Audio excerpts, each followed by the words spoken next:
She's the artist behind the podcast opening and closing track, Kicking You Down. She's a super talented musician. She's amassed a following of around 58,000 people on Twitch at the time of recording this podcast. And in the last year and a half, we've discovered that we share the same humor and tolerance in life for pretty much everything.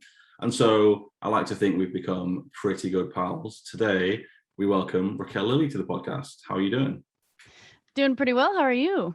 Good. It's been a long day, but we're going. We love it. We love the last minute podcast recordings at Influence Events Podcast. So for those who don't know you, although quite a few people will by now because we've pushed your music in almost every podcast we've done, although this is only podcast number 4. What's your story? Let's have a little background as to how you've got to where you are today. Yeah, so long background. I was born in the Philippines, moved to the States when I was 7. Started pursuing music at a really early age because in the Philippines it's just very valued. You either dance or sing or do both. And then it's weird because you're also told you can't pursue any of that and you have to go be a doctor. Or a nurse, whichever one you end up settling on. So I actually pursued a degree in neurobiology. I, worked professionally in the medical field for a while and actually also became a paralegal at some point just to learn about how to run a small business myself.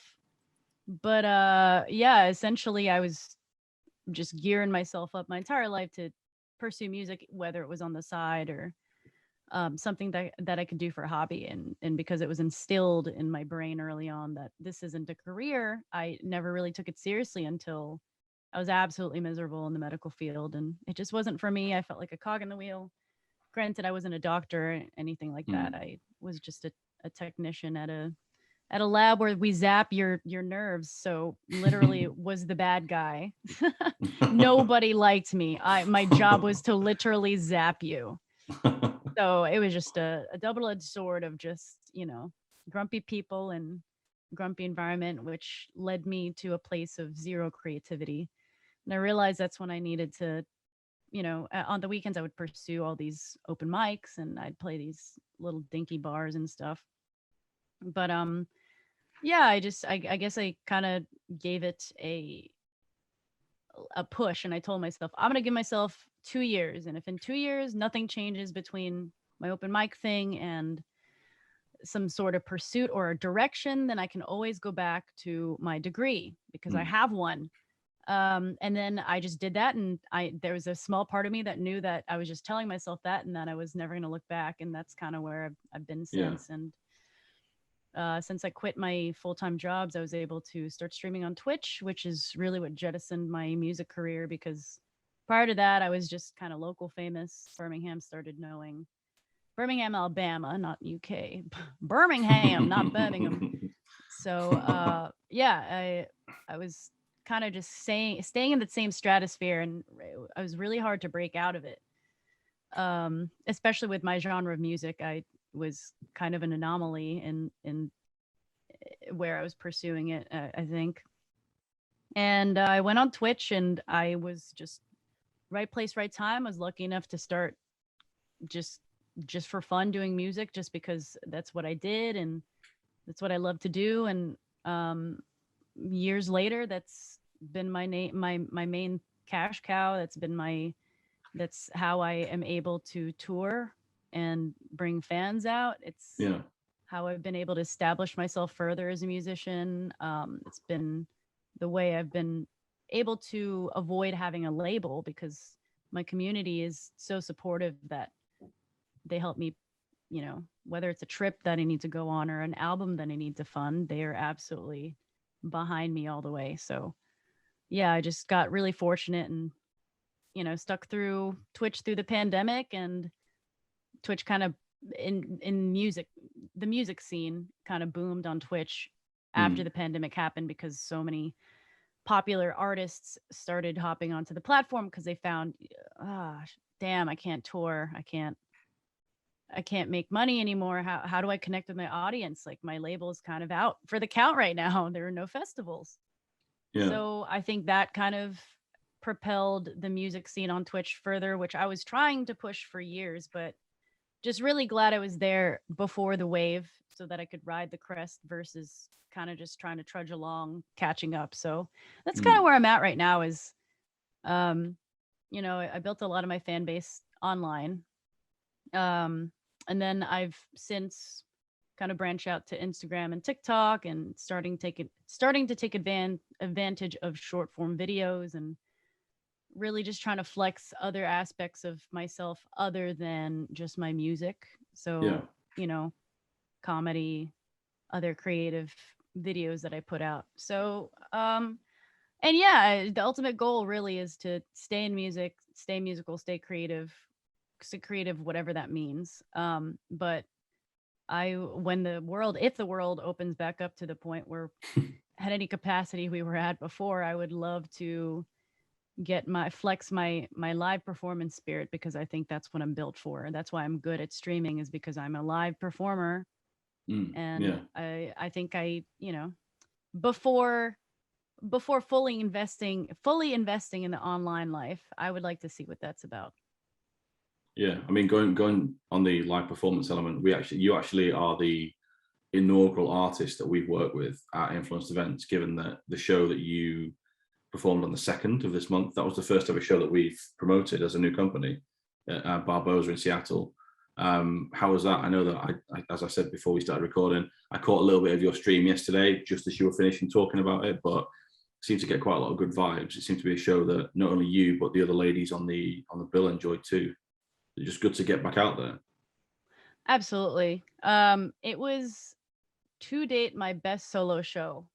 Um, between just the confidence that I built being inside all year performing and just like really honing in on those solo skills because that's all I had to do, and being able to bring what I learned on my stream to translate it to my audience in real time with real life people in front of you. Um, just something clicked and I felt super connected to the audience. I felt like everybody was listening to everything I had to say.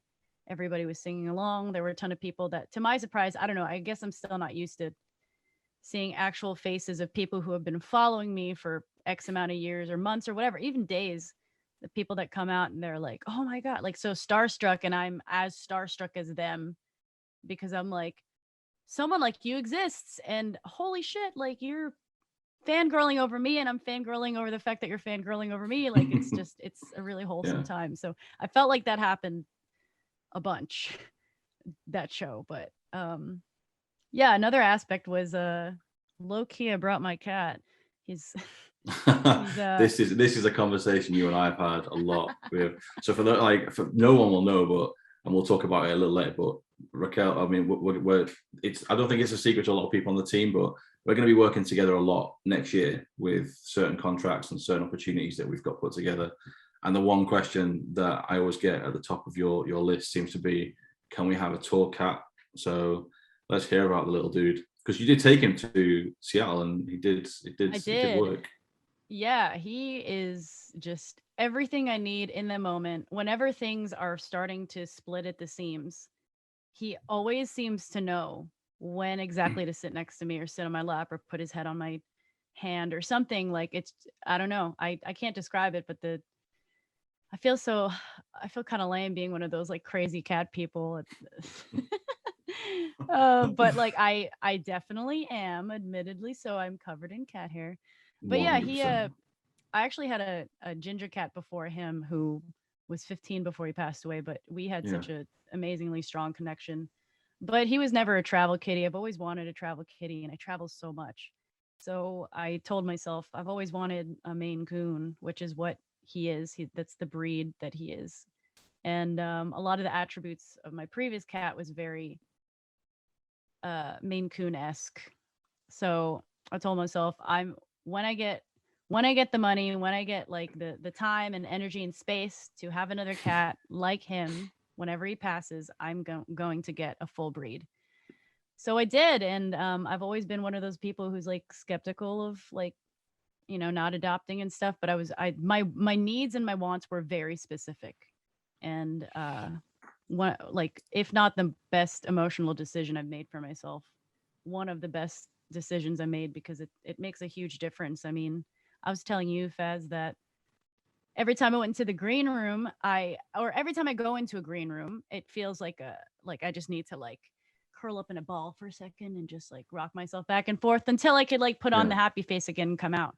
But it seemed much more genuine and much more relaxed because there was something to absorb the anxiety and something for me to bounce that off of, and that's the cat that I've been training for months on a leash.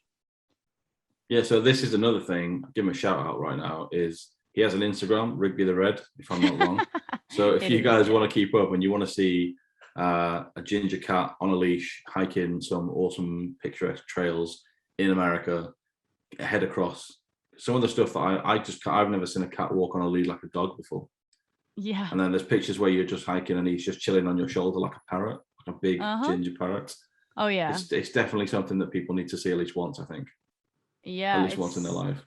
it's not going to last very long because he's only about half his size and he's 12 pounds. He's supposed to get like 20, 25. So enjoying it while it lasts, you know, pick up your kids while you can.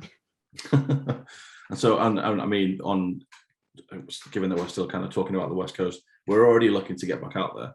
I know that yesterday, Oh yeah. and I said it, you threw me under the bus a little bit on your stream. You're like, hey guys, Faz is here. Tell him where you want to book. Is this guy in chat right here, right now? And I had a couple of people actually private message me, which was kind of cool, with like the event, with potential venues and things. Interesting. And just saying where they want to go. I know that we've sort of looked at 3 locations we're looking at in a week. They've come up. So it just goes to show that you talked about your community. I think they're one of the, I follow quite a few people on Twitch, and they're definitely one of the most supportive. And I think that it kind of like, I think the vibe rubs off. You've built a decent community over the years. How many years have you been on Twitch now? This coming winter, it's going to be 5 years. Damn. So yeah, in 5 years, it's a hell of a community. And like you say, it goes to show that when they come to your shows to support you, it's really cool. And seeing all the pictures and all the video and stuff after that show, I think I stayed awake until like 6 a.m. I know that I rarely sleep anyway, but things were starting to trickle when you follow the Barbos, like the hashtag and you and the other ladies. It was just cool to see, especially after what like seems like 2 years, like 18 months, 2 years of just nothing. It was really great. So yeah, we are working on getting you back out there ASAP. Well, that and just, you know, like the working remotely thing and not being able to be there. You want you have this need to live vicariously. Yeah. So it makes sense. This is the thing. It goes down in history as being probably the longest remote show we've ever done. Like 4,500 miles away as the crow flies. The first and the furthest. Yeah, pretty much, because I think that we're going to be, I mean, probably not November. We're not going to have anyone on site because we're still not allowed in North America properly as a group, as you know, from other discussions this week. So yeah, but going back to 2021, I think you were one of the hardest working people that I knew in 2021. I think I've got this right. Did you not self-produce 6 single releases in the end? It's an 8 single release. 8.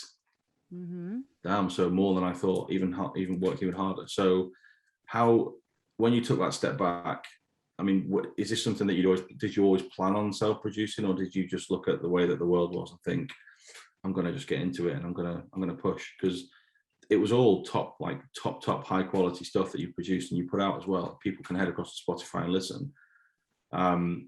What was the thought behind that? Behind doing it yourself? Was it something that you wanted to learn, or did you think, I've got nothing else to do this year, I may as well jump into it? It was definitely out of necessity. I am one of those people who tries to work smart, not hard. I mean, I do both anyway. I feel like I end up working hard too much, but yeah, the thought is romantic. So I originally wanted to work with other producers who had given me their word. Yeah, let's work together. Let's do it. But it's just, I find that every time I work with someone, I don't know if this is just my like control freak nature, things just never get done either the way I want it to, like the way I envision it. If I didn't have such a strong vision for where my songs needed to be, I think it'd be easier to hand it off to somebody and just be like, willy-nilly, do whatever you feel. Yeah. Sounds great. And number 2, just out of necessity, because like I said, every time I handed it off to someone, it was like a time thing. I had these goals, I had these deadlines for myself, and I found that if you hand it to other people, they are less likely to adhere to those deadlines, especially if you're not giving them money. But then going to the money thing, if you hire a producer and you're just giving them a ton of cash or whatever, who's to say that they're going to care more about that project? Just because they have money in front of them does not make them value the project more. So True. just all the signs pointed to, look, you're going to become a better musician. You're going to train your ear. If you do this yourself, yes, it's going to be grueling hours of monotony, but nobody will be closer to your songs than you. And I don't regret it at all. I mean, there are times when I need help and I feel really helpless or clueless as to where the songs need to be, but generally I have a vision of where the song needs to end up. Sometimes I don't Yeah. necessarily, because of my lack of schooling in it, or like I don't know what the hell I'm doing. I'm just playing around on Pro Tools, which is not even the best production I think sometimes that works. So DAW. I think when it comes to school, and this is another point that would have been, it's a great discussion point. When it comes to stuff and you're sort of going through school and you're being taught very specific ways, you then fall into the ways of other people. So you're not necessarily being your full creative self. So I think in certain areas, in certain industries, the creative industries being one of them, I think that not having the schooling almost works to your favor sometimes. Yeah, I think in this case, like I said, I just I'll always have such a strong vision of where my song needs to end up. I don't necessarily know exactly how I'm going to get there, but Yeah. YouTube dives later and a few tutorials here and there, or a few productive listens to my favorite albums. crying Something in will the shower, stir crying in the shower, with a yeah, shower beer. with the shower beer, Yep, yeah. That's crying been a into the shower beer, yeah, that's been a crying discussion about how it's diluted. we've had that discussion so many times in the last year as well. That's me pretty much once a week at the minute. But no, I mean, like anyone who's listening, get across to Spotify and you can have a listen. They are all top quality. I know you said it's weird when you and I are nice to each other, because we have got to that point in our This is sort so this is so of awkward in our that I'm friendship. not roasting you, Yeah.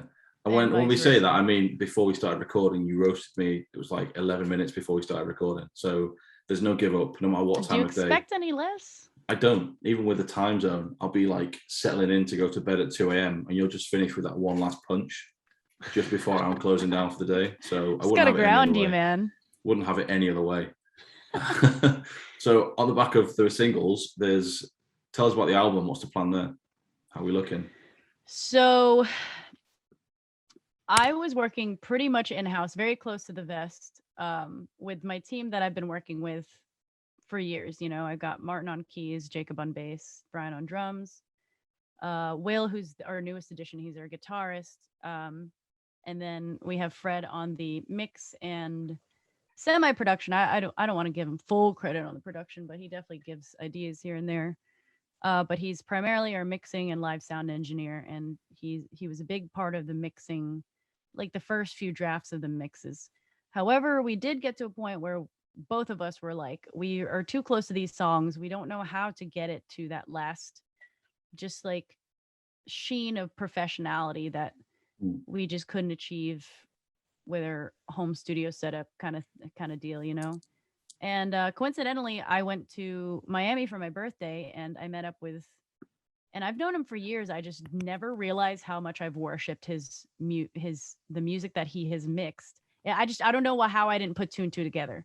But I went to his studio. I streamed live from his new studio that I hadn't been to yet, and I met a lot of really cool musicians. And he was showing me his gear, and I was like, "Wait a minute, you mixed the Magic City Hippies album, the like this one and this one, and I don't know how I didn't connect the dots that this guy is supremely talented, and I've been listening to his stuff for years. I'm just like, oh my god, would you be down to like help me mix my album, because like I could just release it today, but I just won't feel. I'll only feel 90% good, because I feel like that's where it's at. We need that last 10%, and I need your help. And he's like, I've been wanting to do this for years, like mutual respect. I love your music. I would be honored to. So we're kind of in that process right now. I'm I'm giving him my songs, and he's sending me mixes back and forth. Unfortunately, we have to work remotely because of COVID, and Miami's really getting eaten up right now. Florida in general is just eaten up with COVID, Yeah. and it's just not super smart or safe to travel there, especially. Um, and so yeah, we're that's kind of where the album's at. And I know I've been teasing it. I'm like August, September, October, November. So right now it's looking like a November release. But honestly, like I was getting antsy about it. But the album's gonna be done when it's done. And Yeah. that's all I can say about it. I mean, I don't want to give anybody anything half baked. So It's another positive that you've not just got it to a stage where you can put it out and you haven't just thrown it out. The fact that you haven't done that says more about it than if you'd got however many songs it is and gone, yeah, just release it now, just do it. I think that's going to make for a more clean product at the end of it. So like, and again, it's a discussion we've had. It takes as long as it takes. yeah. So I'm looking forward to it, definitely. And I know that all your fans are looking forward to it. The 58,000 of them. Yeah. Give or Yeah. take. So I'm going to ask you a question now, knowing that there's a lot of answers that you can't give because it's within NDAs and contracts that we've potentially got between us. Sure, But what's next? What can we expect between now and the end of 2022? I'm gonna expose you. Well, there's this bit. I'm just kidding. You can say stuff. We'll just beep it out. There'll just be a really long beep and your mouth moving. Yeah. Wow, she's cursing a ton. She was being real wholesome up until this point. Well, some of my dreams are definitely coming true where I get to tour. We Potentially. can probably say that you'll be coming to the UK next year. We can definitely say that. I'm coming to the UK, which it's funny because like one of my favorite bands growing up with is the Beatles. Still is one of my favorite bands. But funny enough, like if you had to put somebody on a tour in the UK, I feel like I would be one of those people where it's like you're a little too happy about going to the UK. and it's because I just have this like vision. I don't know, just an Anglophile. I everything uniquely about the UK. I was really obsessive as a kid. So when I went there for the first time, I was like, I need more of this in my life. So it's really cool to be able to say I'm gonna live out that dream and really get sick of the UK and change my mind about it. Just kidding. Yeah, and hopefully that, I mean, I always feel like whenever I, let's say, go do Seattle, something like that, like a show, it always opens up another door. So I'm just excited for the opportunities that come out of just being there, just being visible, connected with new people, uh, and beyond that, just other projects that I get to be a part of, where I get to flex my songwriting, my vocal talent, which I mean, I only get to flex that in my own project. So it's really cool to be part of something bigger than just myself, much bigger than just myself, where I could become that. And there's a potential for me to also flex my acting skill that I've only stupidly flexed on dumb TikTok videos. So I'm excited to, uncover some secret talent here. we haven't touched on TikTok because, I mean, for those who haven't been on Raquel's TikTok, she's actually, she's a pretty big deal on TikTok these days. Oh, you had God. not Stop. one but two go viral. This is what I'm saying right now. This is direct quotes from you in our WhatsApp conversation. I hate this. Which I'm happy to pull up.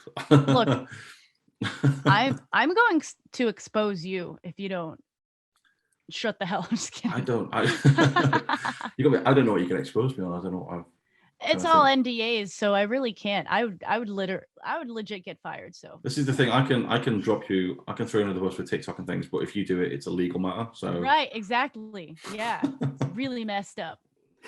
But also, I don't know. There's not much. What was the TikTok? No, but with the TikTok though, you have hit a bit of a niche with the Philippines and the way that you've portrayed certain things. People have just jumped on it and people love it. Like your numbers on TikTok have just. I mean, I'm not sure what you're on. It's a bit of a lack of preparation for me, but hiatus right now on TikTok. Yeah.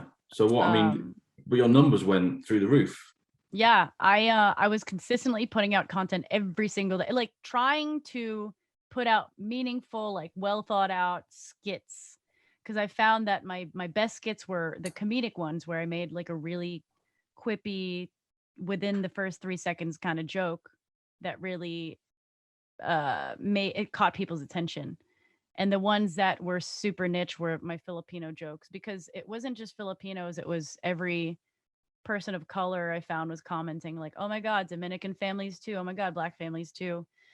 Blah blah blah blah blah. And a lot of people could relate. So I think what made that content really relatable was just, my family's like that too, no matter what color Yeah. you were or whatever. Um, but yeah, I went from like a modest 10K. Like I think my goal for the end of the summer was, I was like, I really want to just, I know this is stretching it, but I really want to beat my Twitch following, which is at 58. And I was like, I just really want to beat that. I know it's probably not possible, but it like a girl can dream. Well, I put out one stupid video from my couch of literally, it was like a grammar lesson. It actually was a joke making fun of the people who fetishize Filipino culture and are all like, "Oh my God, all Filipinos are beautiful. Oh my God, the Philippines so beautiful." It's like the joke was that like me making fun of those kinds of people. Anyway, kind of put some tongue in cheek humor into that and make fun of my own language. That was the video that went viral, and essentially it was like a 15-second video of me making fun of some Filipino words in the context of everything that I just said before. And I mean, I went from 10K to 100K in like literally 2 days. Yeah. If even. And then by the end of 2 weeks, I was at 200,000. Yeah. And now I don't exactly know where I'm at, but it's like 238, something like that, like 230s or 220s. But 228.7. yeah, there you go. There you go. So like I said, I feel like if which I did a really good job following in the momentum, because the very next day I put out another video that also went not as much as 10 million, 15 million, but it was like, it went to 1 million within a day. And I was like, oh my God, I struck gold. But yeah, TikTok's really increased their policing on the app, and with fame, unfortunately, it was a very hard lesson that I learned, comes a lot of haters too. And I've never had people so vehemently just like pitchfork and all, like try and take me down. So I kind of got real shy posting on there, not to mention that I got a few policy violations from some past videos that people were just reporting. People just started reporting every single one of my videos, and I'm kind of in that place where I'm like fearful that my account will get taken down. So I've been really shy about posting again. However, I there is still that pressure. I mean, at the end of the day, I'm a creator, and no matter what platform it is, there's always that pressure to like put content out. Yeah. So yeah, it's burning in the back of my mind. So again, that's another platform for people to keep an eye on, the TikTok platform of Raquel Lily, TikTok superstar. I hate that. So what we're gonna do now is gonna have a bit of fun. I'm gonna put you under pressure. For those who listened last week, or 2 weeks ago now, we took a little bit of time off last week. We had a hiatus because everyone was ill on the team. We had First to 11, and they took part in the first ever Influence Events podcast, named that song from the lyric challenge. I've given that a different name every time I've said it, but we'll just go with it. It's basically, I'm going to read 10 lines, and you tell me the band and the name of the song. You get a point for each. So there's 20 points up for grabs. Yeah, and you'll be put into, and this will go on our Instagram. So if you do badly, it's going to be there for people to see, and I will tag you in it. I have a feeling you're going to pick all the songs that I don't know.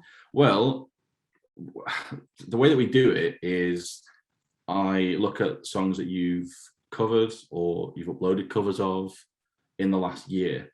So you should be okay here. I'm fully expecting 20 out of 20. Okay, let's go. I'll be disappointed. So first one, I'll be disappointed if you don't get this. The line is, "You were only waiting for this moment to arise." Oh, hang on. This is so strange without music. You're only waiting for this moment to arise. Oh, I don't. Gonna have to count you down. That was Blackbird by the Beatles. You were only waiting for this Yeah. moment to arise. Dang it! So you can see where we're going now. See where we're going. It is super hard. It's super hard. I literally had to sing.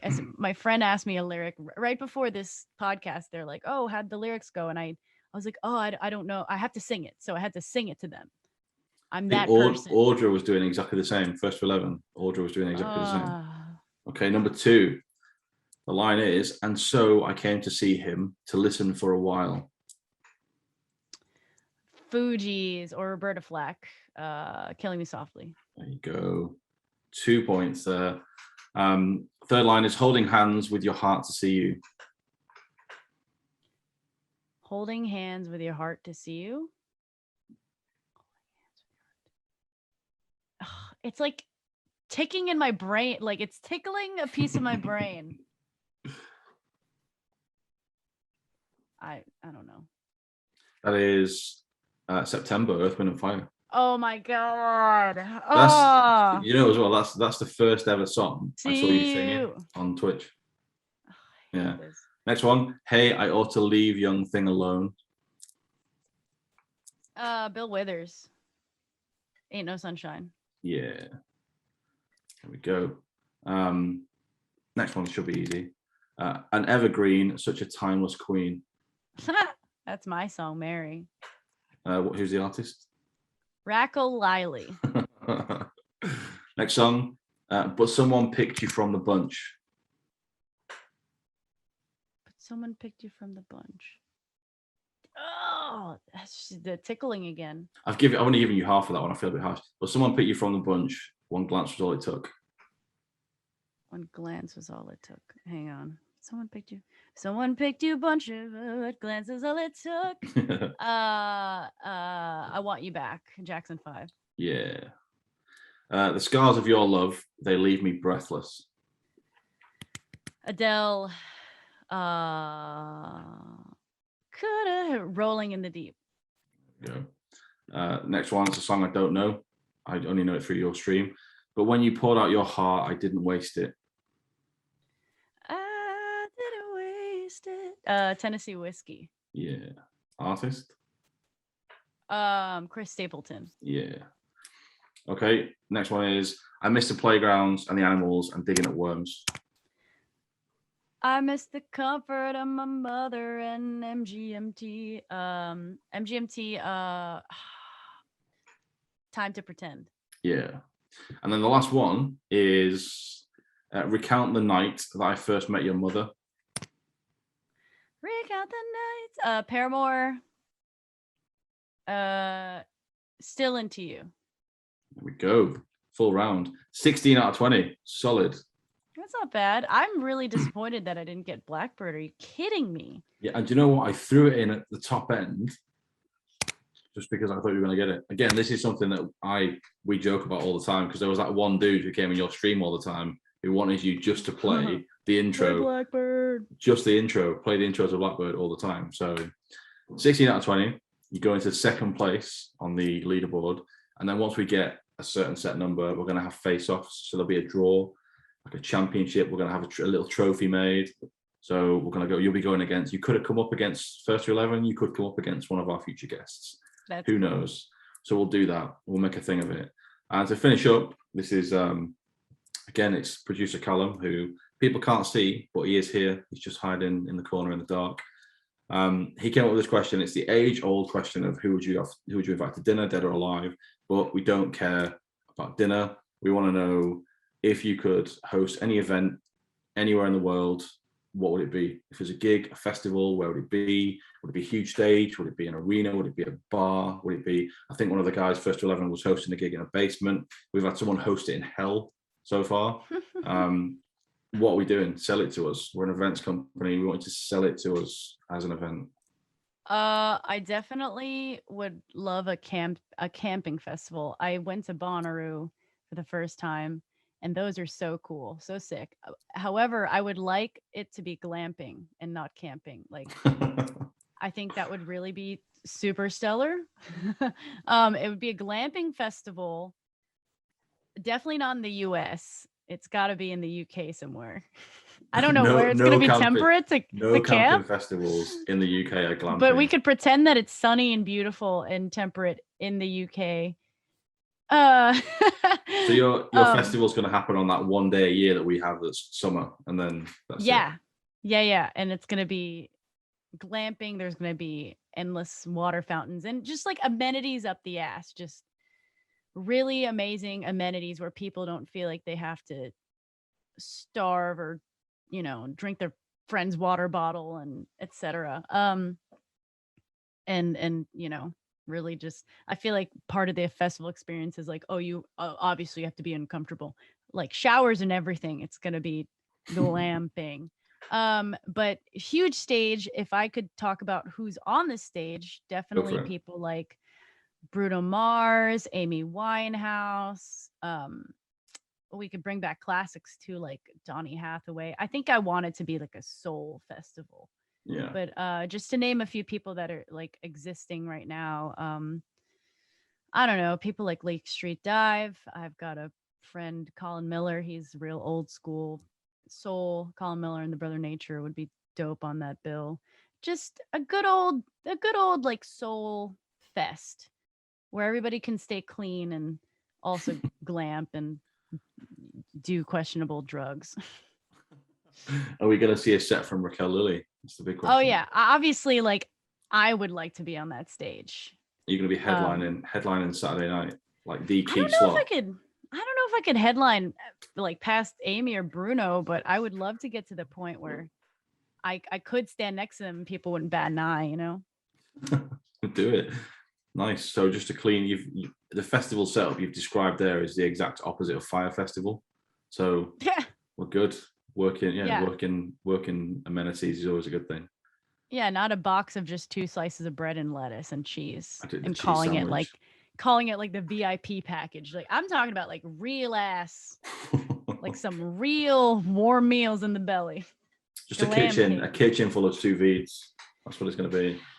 Yeah, food's going to be on point. I do think though, off the back of that little dialogue there, we need to take you to a proper British festival next year, a camping festival, just to see your reaction. And I'm going to be like, this is miserable. Yeah, 100%. I bet my life on it, 100%. I mean, but we'll do it. It's all fun. We'll take the team. We'll take the full team. I have a definite not realistic vision of what the UK is like. Absolutely. I was there when it was nice. We'll take it. We'll have to vlog it. That'll be a series in itself. Knowing you guys on the team, I'll just stand back like a little ginger fly on the wall. Just watch you guys crumble. But no, last question, most important question. Where can people find you if they want to see more of you or hear more? Yeah, so I am the most active on Instagram on the daily. So Raquel_Lily. I'm the one with a superstar check mark, as Tom would. Big deal. Yeah, big deal over here. So yeah, just Google me, you'll find that stuff. Obviously my music's all over the place on Spotify, iTunes, Apple, Tidal, whatever you use. I'm on YouTube. I have a bunch of music videos. Of course, I live stream on Twitch at least twice a week. I used to stream more, but I've got a lot going on between the album and everything. So if you guys want to listen to that, yeah, TikTok, all the socials, I have all of them. I'm on Twitter, everything. Facebook, I'm barely on. So, follow at your own discretion. But yeah, just Google me, you'll find me, Raquel Lily. And we'll throw all the links into the descriptions as well. Perfect. So yeah. But yeah, we'll definitely have you on again in the future. And also people are going to see you probably sneaking your way into other influence event stuff, given that we are going to be working together. And when we can tell people what we're working together on, we'll tell people what we're working together on. But until then, it's been an absolute pleasure as always. No sarcasm there. It's been an absolute pleasure. And yeah, we'll see you. We'll catch up again very soon. Yeah. Thanks, guys. Thanks for having me, Tom.